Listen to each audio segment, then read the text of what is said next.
Good afternoon to you. Mark Sudduth, HurricaneTrack.com, here with your Hurricane Pro and HD video blog for the 21st of August, 2013. You know what I'm going to say. The Atlantic Basin still very, very quiet. Starting to get a little bit of an unusual ring to it. We're not normally this far into August with no hurricanes. It's not unprecedented. We've had years with a pretty late start, and then we had a pretty big year after that. And most recently, 2010 comes to mind. All the way through August, we were wondering, where are all these named storms that are supposedly coming? And then we had a very busy September, and October that year had a lot of named storms and hurricanes overall for 2010, just as an example. Looking out at what we've got today, there's one area that I think stands out right here. This is trying to curl up just a little bit.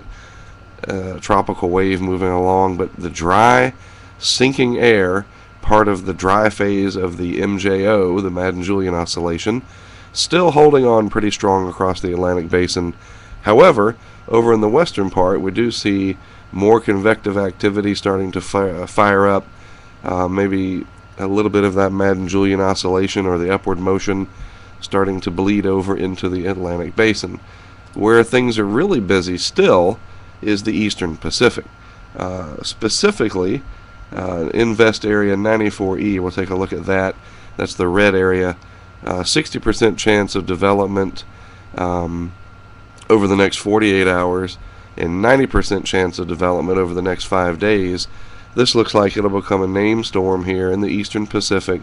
And instead of going out this way, like so many have done so far this season, check out this model plot of where 94E may end up.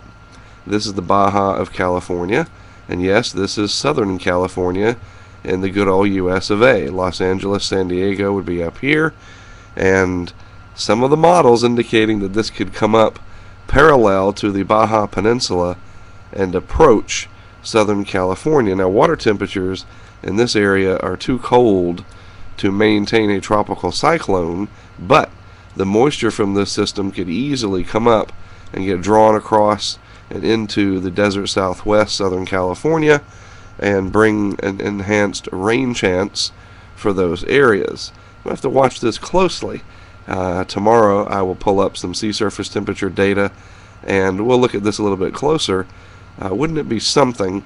It's not entirely out of the question that a tropical entity could affect Southern California directly.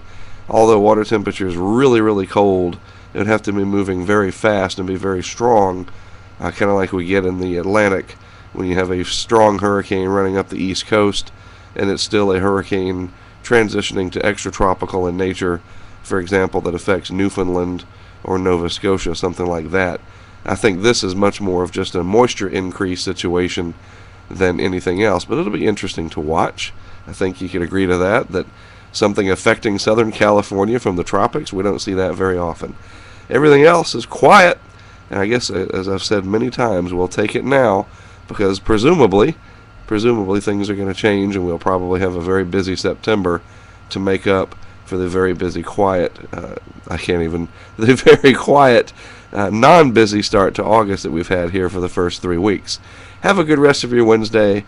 I'm still battling this cold, as if you couldn't tell that, right? Hopefully that'll go away soon. I'll be back tomorrow. Again, Mark Sudduth, HurricaneTrack.com, my site. Always a privilege to do these videos in sickness or in health. And I'll see you again tomorrow.